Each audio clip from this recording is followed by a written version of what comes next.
ഓം ശ്രീ ഗുരുഭ്യോ നമ. ഒരു സാധകൻ ചോദിച്ചു, അമ്മേ, രമണ മഹർഷി ആത്മവിചാരത്തിൻ്റെ വഴി നേരിട്ട് ഉപദേശിക്കുന്നു. അമ്മയാകട്ടെ സേവയും ഭക്തിയും ഭജനയുമൊക്കെയാണ് പറയുന്നത്. പരമസത്യം തുറന്നു പറയാത്തത് എന്താണമ്മേ?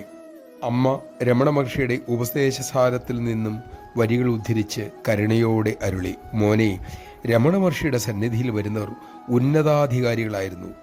അവർക്ക് വേദാന്തം നേരിട്ട് പറഞ്ഞു കൊടുക്കാം. പക്ഷേ അമ്മയ്ക്കരികിൽ എല്ലാ തരക്കാരും വരുന്നുണ്ട്. ചിലർ 4 പെൺകുട്ടികളെ പടം കൊണ്ടുവന്നിട്ട് ഏതിനെ കെട്ടണം എന്ന് ചോദിക്കും. ചിലർക്ക് ജോലിയാണ് പ്രശ്നം. കള്ളന്മാരും വേശികളും അമ്മയ്ക്കരികിൽ വരാറുണ്ട് മോനെ. അവരോട് എങ്ങനെ അമ്മ ഉന്നതമായ സത്യം ഉപദേശിക്കും? അമ്മയെ ആരോടെങ്കിലും താരതമ്യപ്പെടുത്തുവാൻ മോൻ ആഗ്രഹിക്കുന്നുവെങ്കിൽ ശ്രീകൃഷ്ണനുമായി ചേർക്കുക. ഭഗവാൻ ഇങ്ങനെയായിരുന്നു അമ്മയെപ്പോലെ. നമഃശിവായ. ശ്രീകൃഷ്ണ ഭഗവാൻ മാതൃരൂപത്തിൽ നമ്മെ സ്നേഹിക്കാൻ വേണ്ടി മാത്രം വന്നിരിക്കുകയാണ്. നാം എത്ര ഭാഗ്യവാന്മാർ!